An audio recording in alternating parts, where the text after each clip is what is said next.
ថាតើរឿងនៅក្នុងចិត្តដែលយើងមាននឹងមានប្រភេទអីគេខ្លះដែរអញ្ចឹងណាបងប្អូនរឿងនៅក្នុងចិត្តមានច្រើនណាស់រឿងណាបាទអញ្ចឹងរឿងមានតាំងពីរឿងល្អរឿងមិនល្អរឿងសប្បាយចិត្តរឿងកាត់ទុករឿងរីងរៃរឿងរំភើបញាប់ញ័ររឿងអីផ្សេងអញ្ចឹងយើងសរុបរួមមកខ្ញុំអាចគេហៅថាដាក់វាជាក្រុមណាបាទដាក់ជាក្រុមវាមាន2រឿងមួយយើងហៅថារឿងសប្បាយចិត្តបាទអញ្ចឹងរឿងសប្បាយចិត្តហើយរឿងមួយទៀតរឿងមិនសប្បាយចិត្តឬក៏យើងអាចនិយាយពាក្យមួយម៉ាត់ទៀតថារឿងមិនល្អហើយនឹងរឿងល្អណា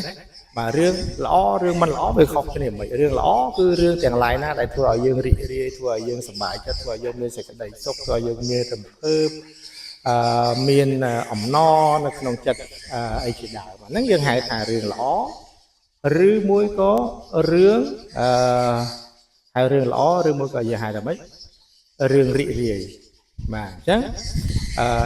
ចឹងរឿងរបស់យើងវាមាននៅក្នុងជីវិតរស់នៅប្រចាំថ្ងៃរបស់យើងប៉ុន្តែទន្ទឹមគ្នាដែលយើងមានរឿងល្អនៅក្នុងជីវិតរស់នៅប្រចាំថ្ងៃរបស់យើងវាក៏មានរឿងដែលកើតទុកឬក៏រឿងដែលមិនសប្បាយចិត្តរឿងដែលធ្វើឲ្យយើងខឹងរឿងដែលធ្វើឲ្យយើងអន់ចិត្តតូចចិត្តអីជាដើមអញ្ចឹងក្រុមទាំងអស់ហ្នឹងយើងចាត់ទុកថាជាក្រុមរឿងនៅក្នុងចិត្តដែរប៉ុន្តែជាក្រុមរឿងប្រភេទដែលមិនល្អឬក៏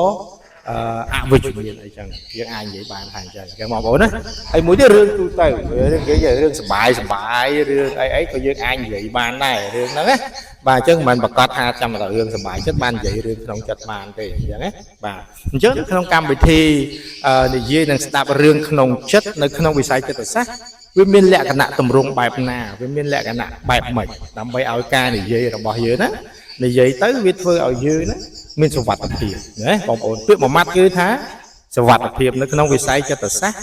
អ្វីដែលសំខាន់រឿងនៅក្នុងចិត្តដែលយើងអាចចែករំលែកនិយាយបានគឺជាកន្លែងដែលធ្វើឲ្យយើងមានទំនុកចិត្តហើយនឹងមានសុវត្ថិភាពនោះគឺជាអ្វីដែលសំខាន់ណាបងប្អូនបាទអញ្ចឹងខ្ញុំសង្ខេបខ្លីប៉ុណ្ណឹងបាទយើងនឹងជួបគ្នានៅវគ្គបន្តទៀតបាទអញ្ចឹងសូមអរគុណសូមជម្រាបលាបាទ